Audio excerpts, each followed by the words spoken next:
Reince Preibus out tonight as White House Chief of Staff, but could this be part of a bigger West Wing shakeup? Here to discuss, Bill Press, host of radio's Bill Press Show, and syndicated talk radio host John Fredericks. Thank you both for coming on late on this Friday evening. Hi there. John, I want to start with you. Do you think Anthony Scaramucci is behind the ousting of Reince Preibus just a week after coming on board? Well, look, Pamela, obviously he didn't do anything to help him, but I really got to get to the comments he made in this on-the-record interview with the New Yorker, which I thought was just beyond the scope of human decency.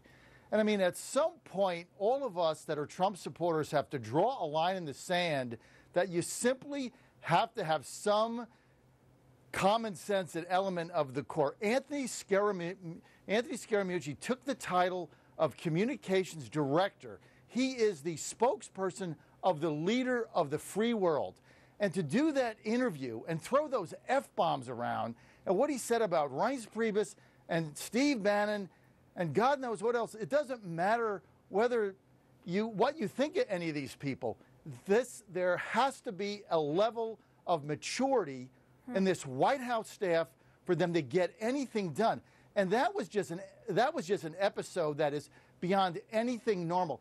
And until people say, look, we've had enough, we need some adults in the room, and this nonsense has got to stop, which is distracting from the agenda and the message of the president. I thought that interview on the record with the New Yorker was one of the most despicable things I've ever witnessed in my entire journalism career, and he should apologize for that and get the job of the president's agenda moving and stop this insane infighting, which is all about their own egos. Okay, so on that note, I mean, that's a perfect opening to talk about the new Chief of Staff, General Kelly. In your view, Bill, do you think he will bring the maturity that he's talking about to the White House and be able to rein in the White House, or is he taking on an impossible task? Well, first I have to say John's ire, as passionate as it is directed at the wrong person. Look, the problem was not what Scaramucci said. He's a scumbag. He's a snake oil salesman.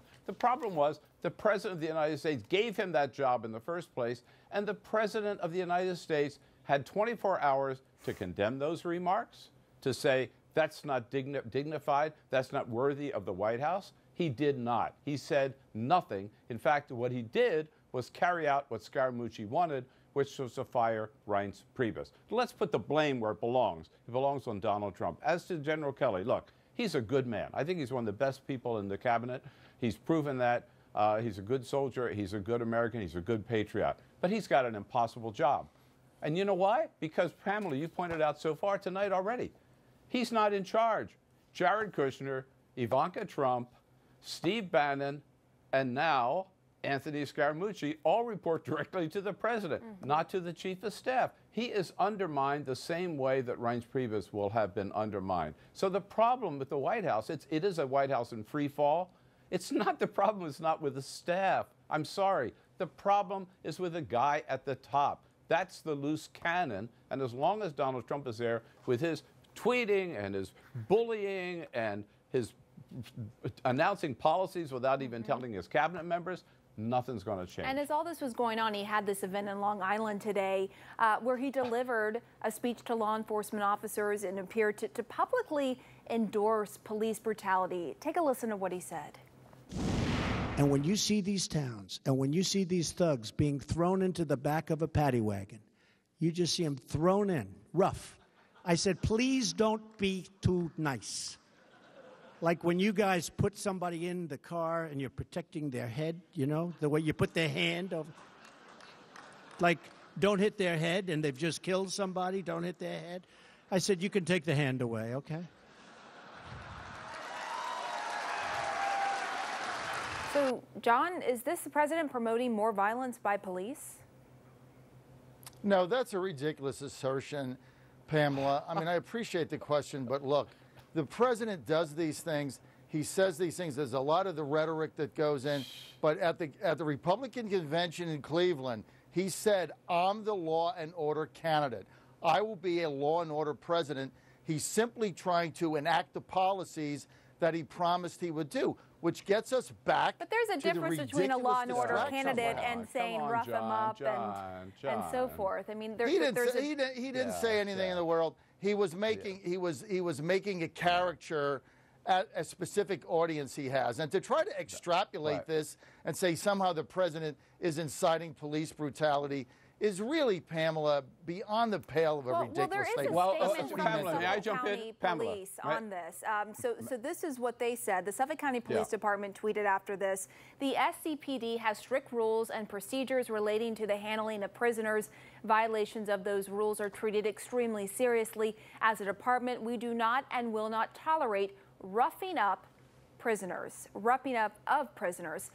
So, Pamela, Bill, I think I know what you're going to say. You think the president went too far.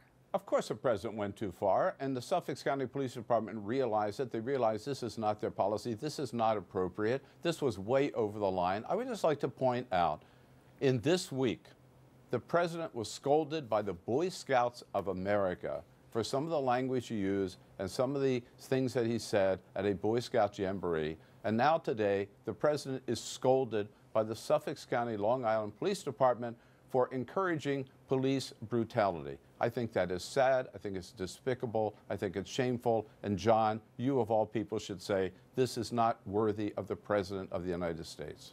John, these are esteemed nonpartisan groups. What is your reaction to this? The president made a speech and had a rally and was making a caricature of what he was trying to say. He had nothing to do. It was not a rally, John. It was one of his speeches. He was one of his speeches where he was talking about law and order. And you know what? Again, instead of talking about the substance of the president's address today and the magnificent progress he's made with gangs like MS-13 and other things that he is getting done, here we are talking about we're taking one thing of he said and extrapolating it into something it had nothing to do with, which takes away from the success he's had. John, and the we would not be talking about it if he didn't say it. You all delivered a very lively segment for a late Friday night, and I do appreciate it. Thank you so much. Good night to you both, and that's it for us tonight. I'm Pamela Brown, in for Don Lemon. Thank you so much for watching. Have a great night.